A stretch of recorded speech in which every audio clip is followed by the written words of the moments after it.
ಇನ್ನೊಂದು ವಿಷಯ ನಾನು ಹೇಳಬೇಕು ಇಲ್ಲಿ. ಮಹಾಲಕ್ಷ್ಮಿ ಕಲಿಯುಗಕ್ಕೆ ಅತ್ಯಂತ ಸೂಕ್ತವಾದವಳು. ಯಾಕೆಂದ್ರೆ ಈಗ ಎಲ್ಲರೂ ಕಲಿಯುವುದು ಎಲ್ಲರಿಗೂ ದುಡ್ಡೇ ಬೇಕಪ್ಪ, ಇವಾಗೆಲ್ಲ ದುಡ್ಡಿಗೆ ಮರ್ಯಾದೆ. ಆವಾಗಿನ ಕಾಲದ್ದು ಹೋಯ್ತು, ಈಗ ಯಾರಿಗೆ ಬೇಕಾಗಿದೆ ಒಳ್ಳೆತನ, ದುಡ್ಡು ದುಡ್ಡು ಅಂತ. ಆ ಥರ ನಾವು ಅಜ್ಞಾನದಲ್ಲಿ ಮಾತಾಡಿದ್ರೂ ಲಕ್ಷ್ಮಿಗೆ ಪ್ರಾಮುಖ್ಯತೆ ಕೊಡ್ತೀವಿ.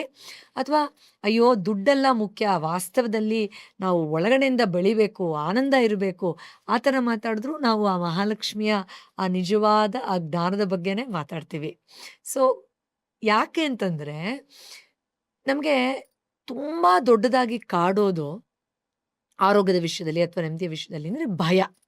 ಕೆಲವ್ರಿಗೆ ಸಾವಿನ ಭಯ ಇದ್ರೆ, ಕೆಲವ್ರಿಗೆ ಕಾಯಿಲೆ ಭಯ ಇರುತ್ತೆ, ಕೆಲವ್ರು ನಂದು ತೊಗೊಂಡೋಗ್ಬಿಡ್ತಾರೆ ಅಂತ ಭಯ ಇದ್ರೆ, ಕೆಲವ್ರಿಗೆ ನನ್ನ ಪ್ರೀತಿ ಪಾತ್ರ ಬಿಟ್ಟು ಹೋಗ್ಬಿಡ್ತಾರೆ ಅನ್ನೋ ಭಯ ಇರುತ್ತೆ, ಕೆಲವ್ರಿಗೆ ನನ್ನ ಹುದ್ದೆ ಬಿಟ್ಟು ಹೊರ್ಟೋಗುತ್ತೇನೋ, ನನ್ನ ಕುರ್ಚಿ ಬಿಟ್ಟು ಹೊರ್ಟೋಗುತ್ತೇನೋ ಅಂತ ಭಯ ಇದ್ರೆ, ಕೆಲವ್ರಿಗೆ ಇವಾಗಿರೋದು ಮುಂದೆ ಕಳೆದು ಹೋಗುತ್ತೇನೋ ಅಂತ ಭಯ ಇರುತ್ತೆ.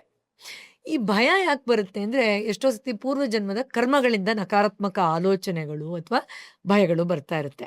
ಯಾಕೆ ಕೆಲವ್ರ ಮನಸ್ಥಿತಿ ತುಂಬ ವಿಚಲಿತವಾಗುತ್ತೆ. ಕೆಲವ್ರ ಮನಸ್ಸು ಯಾವಾಗಲೂ ಧನಾತ್ಮಕವಾಗೇ ಯೋಚನೆ ಮಾಡ್ತಾ ಇದರಲ್ಲೇ ಸಂತೃಪ್ತವಾಗಿರುವಂಥ ಮನಸ್ಥಿತಿಗೆ ಇರ್ತಾರೆ ಅಂತ ನಾವು ನೋಡೋಕೆ ಹೋದರೆ, ಕೆಲವು ಸತಿ ಆ ಪ್ರಶ್ನೆಗೆ ಉತ್ತರ ಸಿಗಲ್ಲ. ಅಫ್ಕೋರ್ಸ್ ನಾವು ಹೀಲಿಂಗ್ ಆಸ್ಪೆಕ್ಟಲ್ಲಿ ಎಷ್ಟೊಂದು ನಾವು ಹೇಳ್ತೀವಿ, but sometimes you really can't find the answer. ಯಾಕೆ ಅಂತಂದ್ರೆ, ಎಷ್ಟೋ ಸಾರಿ ಪೂರ್ವಜನ್ಮದ ಪಾಪಕರ್ಮಗಳಿಂದ ಮನಸ್ಸು ಆ ಒಂದು ಕೆಟ್ಟ ಸಂಸ್ಕಾರಗಳನ್ನ ಹಾಗೇ ತಗೊಂಡು ಬಂದ್ಬಿಟ್ಟು ಅದು ಹಾಗೆ ಮಾಡ್ತಾ ಇರುತ್ತಂತೆ. ಆದರೆ ಆ ಮಹಾಲಕ್ಷ್ಮಿಯ ಕೃಪೆ ನಿಜವಾದ ರೀತಿಯಲ್ಲಿ ಅವಳ ಅರ್ಥ ಮಾಡ್ಕೊಂಡಾಗ, ಅವಳು ಆಂತರಿಕ ಜ್ಞಾನ ಮಾರ್ಗದಲ್ಲಿ ಆ ಪಾಪಗಳನ್ನೆಲ್ಲ ಕಳೆದು ಬಿಡ್ತಾಳಂತೆ. ಆಗ ಭಯದಿಂದ ನಮ್ಮನ್ನ ವಿಮೋಚನೆಗೊಳಿಸ್ಬಿಡ್ತಾಳೆ ಅಂತ. ಸೊ ಧಾನ್ಯಲಕ್ಷ್ಮಿಗೆ ಇಷ್ಟೆಲ್ಲ ಸುಂದರವಾದ ಅರ್ಥವನ್ನ ನಾವು ಪಡ್ಕೊಳ್ಬೋದಾಗಿದೆ. ಸೊ 3ನೇದು ಧಾನ್ಯಲಕ್ಷ್ಮಿ. 4ನೇದು ಗಜಲಕ್ಷ್ಮಿ. ನಾವು ನೋಡಿರ್ತೀವಿ ಎಲ್ಲಾ ದೇವಸ್ಥಾನದಲ್ಲೂ ಆ ದ್ವಾರದ ಮೇಲೆ ಗಜಲಕ್ಷ್ಮಿ ಇದ್ದೇ ಇರ್ತಾರೆ. ಎಸ್, ಅದಕ್ಕೆ ಬೇರೆ ಬೇರೆ ಅರ್ಥಗಳಿದೆ.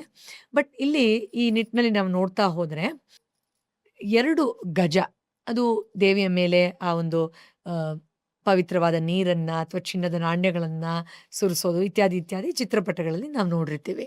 ಸೊ ಇಲ್ಲಿ ಗಜಲಕ್ಷ್ಮಿಯ ಒಂದು ಅವತಾರವನ್ನ ಅರ್ಥ ಮಾಡ್ಕೊಳ್ಬೇಕಾದ್ರೆ ಹಲವಾರು ರೀತಿಯಲ್ಲಿ ನಾವಿದನ್ನ ತಿಳ್ಕೊಳ್ಬಹುದು. ಬಟ್ ನಾವು ಹಣ ತುಂಬ ಸಂಪಾದನೆ ಮಾಡಿ ಒಳ್ಳೆ ಹೆಸರು ಬಂದಿಲ್ಲ, ಕೀರ್ತಿ ಇಲ್ಲ ಅಂದ್ರೆ ನಾವೇನು ಹೇಳ್ತೀವಿ? ಎಷ್ಟು ಹಣ ಇದ್ರೆ ಏನಂತೆ, ಛೀ ಎಷ್ಟು ಕೆಟ್ಟ ಬುದ್ಧಿ ಅವ್ರಿಗೆ, ಕೆಟ್ಟವ್ರವ್ರು, ಬೇಡ ಅವ್ರ ಸಹವಾಸ ಅಂತೆಲ್ಲ ಹೇಳ್ತೀವಿ.